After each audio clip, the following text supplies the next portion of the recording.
with another edition of the Chris Monfiletto Show. To my left, the head coach of your Lord's football team, Chris Monfiletto, riding off of a 28-26 win over DePauw University at home last week. A good win for the squad, and I think that anybody that was there at the game will remember what's now being called as the stop. All-American Colin Sullivan plugs the hole on a two-point conversion attempt late in the game. Did you really expect anything less, and what was the feeling on the sideline when you saw what happened?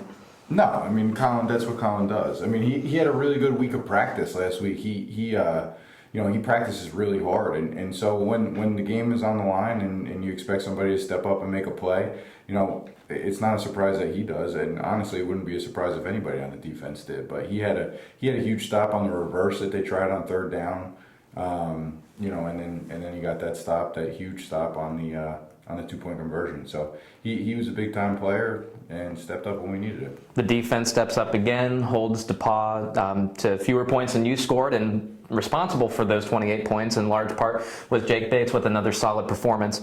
He and Jabri McLean have really been kind of connecting and building that relationship between quarterback and wide receiver. Are you seeing that same relationship blossom with him and other wide receivers as well? Yeah, I mean, they're 4 games in now playing with each other, so really with preseason camp, there were about 6 weeks that they've even known each other, so as they progress, through their college careers, hopefully they'll become more and more comfortable, but they do, they get together and they do the little extra stuff that makes it, makes it help them on the field once they get to throw the ball around together. In our season preview, we talked about the running game, and you mentioned that you wanted to try to keep a balance between running backs Casey Baudouin and Brandon January, but Casey has really earned the majority of those carries, and deservingly so, putting up almost 300 yards on the ground, averaging 4.1 yards per carry. Are you okay with this workload that Casey's taken on, or is it just whatever works? Well, we split their carries. I mean, Casey plays 2 series, and then BJ plays 2 series, and then Casey plays 2 series. So I don't know how we're not planning on getting him more carries or anything like that. It just kind of has worked out that way. So, BJ has been able to step in and show that he has some big play capabilities, and Casey ripped off a big run this weekend. So I think they're both dynamic. They both bring different things to the run game. And now for our off-topic topic, everybody's favorite segment here on all of our podcasts on the Kenyon Sports Connection. Coach, everybody hears the music out there at McBride Field, and so we actually hear more of what the players like streaming through the speakers at McBride Field. We want to know what actually you like to listen to in your spare time. So what gets you amped up, or what calms you down? What do you like to listen to? Music-wise? Yeah.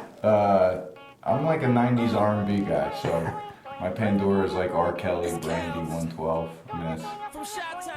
Boys and Men? Yeah, I love Boys and Men, sure. That's beautiful. It's R&B, it's kind of what, yeah.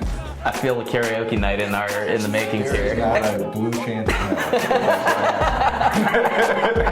I try, Lords and Ladies fans. But good to know that you reside back in the 90s, a good music era. So, just talking about the next week ahead, Oberlin, Yeoman you're actually going out to Oberlin, and so just what do you know about them? We talked a little bit about them prior to this. Just what do you see? They're a really tough team. I mean, their guys love football and they do things right, and they're really fundamentally sound. They don't make a lot of mistakes, and they're really well coached. I mean, Coach Ramsey's a really good coach, and so they're multiple defensively and offensively, and they bring a lot to the table from that standpoint. So they're going to be a really tough team. We've been mentioning over the course of the season that Jake Bates has been fighting injury on his throwing hand, so we're just getting an update on Jake. He threw the ball a lot and just seems to be coming out better. What's his progress like? Yeah, he's fine. I mean, he's getting better every day, so I guess that's a slow healing deal, but we're now 3 weeks out, so he's fine. Very good. And lastly, when you go into Oberlin this week, what is going to be the key to bringing home another victory for the Lords?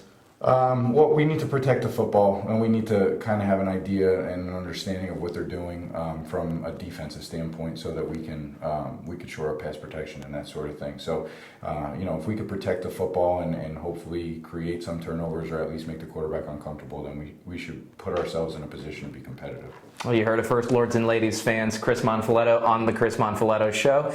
And we hope that this Saturday, which is when the Lords will be going into Oberlin to take on the Yeomen, will be bringing home another W. Full coverage of that event will be provided at athletics.kenyon.edu. For head coach Chris Monfiletto, I'm Ryan Gasser from the Kenyon Sports Connection. This is the Chris Monfiletto Show. Thanks for watching, and go Lords. Thank you.